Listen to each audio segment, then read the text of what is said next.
साल 2014 चीन का गुआंगशी जुआंग रीजन में छुपा हुआ है जूडियन केव, एक ऐसा अंडरग्राउंड केव सिस्टम जो दुनिया के सबसे गहरे और खतरनाक अंडर वाटर केव्स में से एक है। ये है जूडियन केव। इस केव की खासियत है कि इसकी दो एंट्रेंस है, नॉर्थ और साउथ।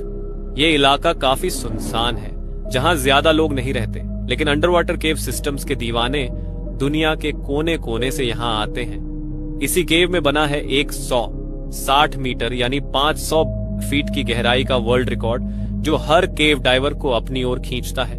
इस रिकॉर्ड से ही प्रेरित थे वांग युआन और वांग टाओ, दो एक्सपीरियंस्ड केव डाइवर्स।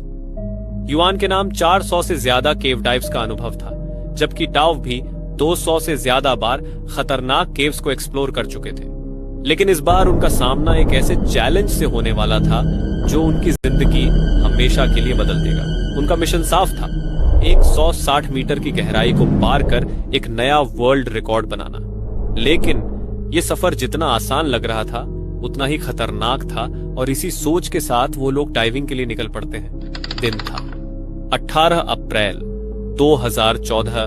वांग युआन और वांग टाओ जूडियन केव की ओर निकलते हैं। उनके साथ एक और आदमी था जिसने एक दिन पहले ऑक्सीजन सिलेंडर्स लाने में मदद की थी। उस वक्त किसी ने सोचा भी नहीं था कि यही आदमी आगे चलकर इन दोनों की कहानी में एक अहम रोल निभाने वाला है।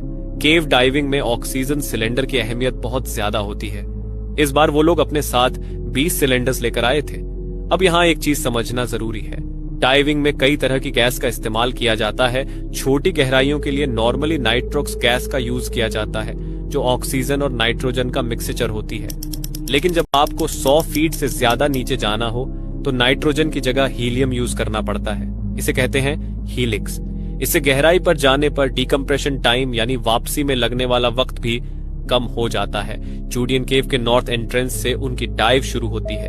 केव का अंधेरा और ठंडा पानी धीरे धीरे एक अजीब सा डर पैदा करने लगता है। उनका पहला स्टॉप था 393 फीट की गहराई पर। वहां पहुंचकर दोनों थोड़ी देर रुकते हैं। युआन और टाव एक दूसरे को सिग्नल देते हैं कि सब कुछ ठीक है। पानी में सिर्फ उनकी टॉर्च की हल्की रोशनी और उनका सांस लेने की आवाज गूंज रही थी। इस स्टॉप पर दोनों अपने सिलेंडर्स बदलते हैं और आगे बढ़ने के लिए तैयार होते हैं। लेकिन उन्हें अंदाजा नहीं था कि उनके सामने कौन से खतरनाक मोड़ आने वाले हैं। केव का अंधेरा, बढ़ता दबाव और हर गुजरते सेकंड के साथ घटती ऑक्सीजन, ये सफर जितना रोमांचक था उतना ही जानलेवा भी। डाइविंग के दौरान वांग युआन और वांग टाओ का काम पूरी तरह से डिवाइडेड था। युआन का मुख्य काम था मेन लाइन को संभालना ताकि केव के अंदर वो लोग सुरक्षित रास्ता बना सके। वहीं टाओ का काम था गाइड रोप में एरोज को फिक्स करना। अब आप सोच रहे होंगे कि ये एरोज क्यों जरूरी होते हैं। दरअसल अंडर वाटर केव में सेंस ऑफ डायरेक्शन पूरी तरह से खत्म हो जाता है। चारों तरफ अंधेरा, ठंडा पानी और एक जैसा दिखने वाला रास्ता। ऐसे में एरोज ही वो एकमात्र चीज होते हैं जो डाइवर्स को रास्ता दिखाते हैं। डाइविंग करते करते युआन और टाव अब तक 512 फीट यानी 156 मीटर की गहराई तक पहुंच चुके थे। लेकिन तभी एक बड़ा प्रॉब्लम आ गया, उनकी मेन लाइन खत्म हो गई। अब यहां ध्यान से समझिए, उनका टारगेट था 170 मीटर की गहराई यानी 556 फीट तक पहुंचना। लेकिन जो रिकॉर्ड उन्हें तोड़ना था वो था 160 मीटर। इसका मतलब यह हुआ कि उन्हें रिकॉर्ड तोड़ने के लिए सिर्फ 10 मीटर और आगे जाना था। लेकिन मुश्किल ये थी कि उनके पास रोप की कमी थी। उन्हें कम से कम 14 मीटर और रोप की जरूरत थी। तो युआन और टाव ने एक बहुत खतरनाक फैसला लिया। उन्होंने मेन लाइन को किसी चीज से बांध दिया और गाइड रोप को वहीं छोड़ दिया। युआन और टाव दोनों अब मेन लाइन को छोड़कर धीरे धीरे और नीचे जा रहे थे। लेकिन उन्हें इस बात का अंदाजा नहीं था कि वो जो लाइन छोड़ चुके थे वो धीरे धीरे उनकी नजरों से गायब हो रही थी। इस वक्त तक वो लोग 525 फीट यानी रिकॉर्ड लेवल तक पहुंच चुके थे। लेकिन उनकी जिद और जुनून उन्हें और नीचे की ओर खींच रहा था। वो लोग धीरे धीरे गहराई में उतरते गए और आखिरकार 538 फीट यानी 164 मीटर तक पहुंच गए। तभी युआन को कुछ अजीब महसूस होने लगा। उसे एक अनजान सी घबराहट होने लगी। उसके दिमाग में डर घर करने लगा। अचानक उसे एहसास हुआ कि कुछ तो गलत हो रहा है। वो समझ चुका था कि उनके लिए खतरा धीरे धीरे बढ़ रहा है। डाइविंग के इस खतरनाक मोड पर वांग युआन और वांग टाओ अब एक बड़ी मुश्किल में फंस चुके थे। उनके हिसाब से सिलेंडर में जो गैस मिक्सचर था वो बिल्कुल सही था, लेकिन शायद कुछ तो गड़बड़ हो चुका था। ये सोचने का उनके पास वक्त ही नहीं था, क्योंकि अब उन्हें किसी भी हालत में ऊपर जाना था। इस वक्त वो 166 मीटर की गहराई पर थे। इसका मतलब ये हुआ कि उन्होंने वर्ल्ड रिकॉर्ड तोड़ दिया था, लेकिन उनकी असली चुनौती तो अब शुरू होने वाली थी। सोचिए, इतनी गहराई पर पहुंचने के बाद गाइड रोप को देख पाना लगभग नामुमकिन था। लेकिन युआन और टाव ने अनुमान लगाया कि वो उस जगह के आसपास तो आ चुके थे जहां से शायद गाइड रोप नजर आ सकती थी, लेकिन उन्हें गाइड रोप नहीं मिला।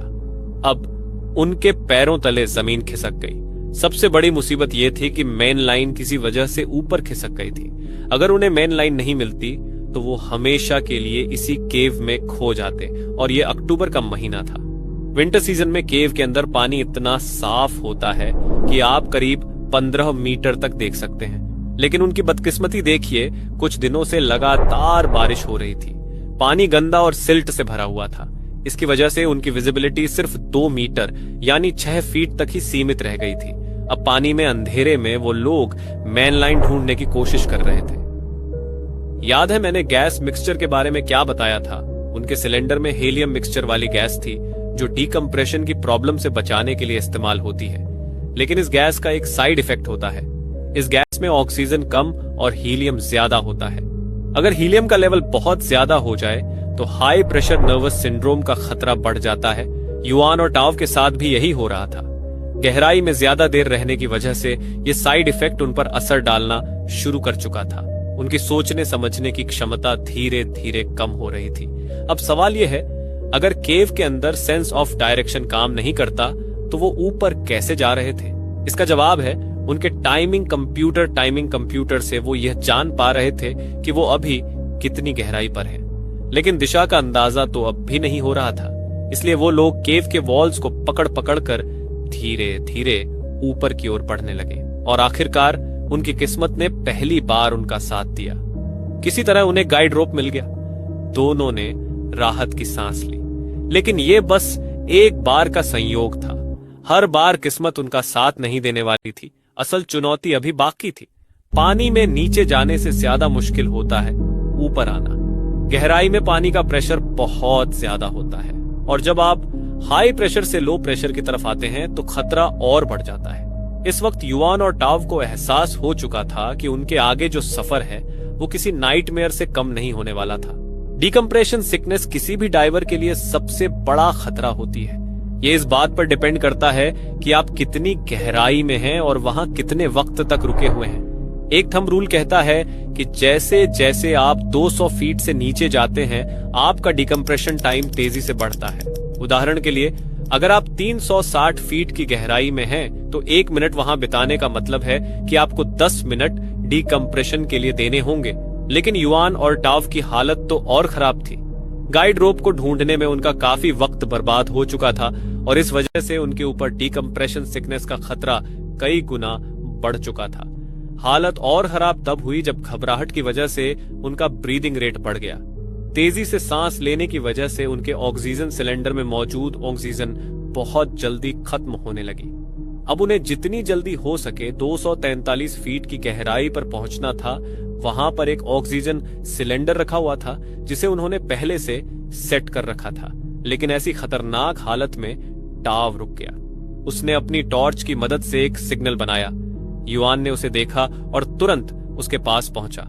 टाव ने हैंड साइन से बताया कि उसका ऑक्सीजन खत्म होने वाला है। असल में दोनों का ही ऑक्सीजन लगभग खत्म हो चुका था, लेकिन टाव की हालत ज्यादा खराब थी। उसका सिलेंडर किसी वजह से उसे ठीक से सांस लेने नहीं दे रहा था। युआन ने तुरंत अपने सिलेंडर से बैकअप ऑक्सीजन निकालकर टाव के साथ शेयर किया, लेकिन इस मदद के बावजूद टाव धीरे धीरे बेहोश होने लगा। उसकी आंखें बंद होने लगीं और वह अंधेरे में गायब सा हो गया। युआन की हालत बिगड़ती जा रही थी। उसका हाथ कांपने लगा, सांस भारी होने लगी। उसे महसूस हुआ कि कुछ ही मिनटों में शायद उसका भी वही हाल हो सकता है जो टाव का हुआ था। लेकिन उसने हिम्मत नहीं हारी। अब उसे अकेले ही 243 फीट की तरफ जाना था। उसने किसी तरह गहराई में जाकर सिलेंडर उठाया, लेकिन वह सीधा ऊपर नहीं गया। वह फिर से नीचे गया, टाव को ढूंढने के लिए। युआन को लगा कि शायद वह अपने दोस्त को बचा सकता है। अंधेरे पानी में, जहां विजिबिलिटी लगभग न के बराबर थी, युआन ने पूरी कोशिश की। उसने हर तरफ टाव को ढूंढा, लेकिन टाव का कहीं कोई अता पता नहीं था। उसका दिल बैठने लगा। एक अजीब सी बेबसी उसके ऊपर हावी हो गई। अब युआन को ऊपर जाना ही पड़ेगा। उसकी जान पर बन आई थी। वह किसी तरह ऊपर की ओर बढ़ता है और 187 फीट तक पहुंच जाता है। वहां पर एक और ऑक्सीजन सिलेंडर रखा था। युआन को लगा कि एक आखिरी कोशिश तो बनती ही है। उसने एक बार भी अपनी जान की परवाह नहीं की। उसकी सोच बस अपने दोस्त टाव को ढूंढने तक सिमटी हुई थी। लेकिन इस बार भी कुछ हासिल नहीं हुआ। अब युआन का शरीर थककर चूर हो चुका था। उसका सारा होप खत्म हो चुका था। उसकी आंखें धीरे धीरे बंद होने लगी। वो इतना कमजोर हो चुका था कि मानो अब उसके शरीर ने भी हार मान ली हो। लेकिन अचानक जैसे ही किसी ने उसे जगाया हो, युआन झटके से होश में आया। उसके मन में एक ही ख्याल आया, नहीं, मेरा अंत यहां ऐसे नहीं हो सकता। अगर उसे जिंदा रहना है तो उसे किसी भी हालत में ऊपर जाना ही होगा। लेकिन समस्या सिर्फ ऑक्सीजन की नहीं थी। पानी के अंदर हीलियम की मात्रा ज्यादा होने की वजह से उसे हाई प्रेशर नर्वस सिंड्रोम होने लगा था। शरीर कांपना, हाथों का नियंत्रण खोना, सरदर्द इतना तेज कि मानो सिर फट जाएगा, उल्टी होना, ये सब लक्षण उसे महसूस हो रहे थे। फिर भी हिम्मत नहीं हारते हुए युआन धीरे धीरे ऊपर बढ़ता गया। 35 मीटर तक पहुंचने के बाद वह अपना पहला डिकम्प्रेशन स्टॉप लेता है। यहां उसे 4 मिनट रुकना था ताकि नाइट्रोजन धीरे धीरे शरीर से बाहर निकल सके। अगर डाइवर ऐसा नहीं करते तो बहुत सारा नाइट्रोजन शरीर के अंदर ही रह जाता है, जिससे डिकम्प्रेशन सिकनेस का खतरा बढ़ जाता है। यह खतरा युआन के लिए पहले से ही तय हो चुका था, लेकिन उसे अभी भी जिंदा बचने की एक उम्मीद थी। वह धीरे धीरे बाकी डिकम्प्रेशन स्टॉप पूरे करता गया।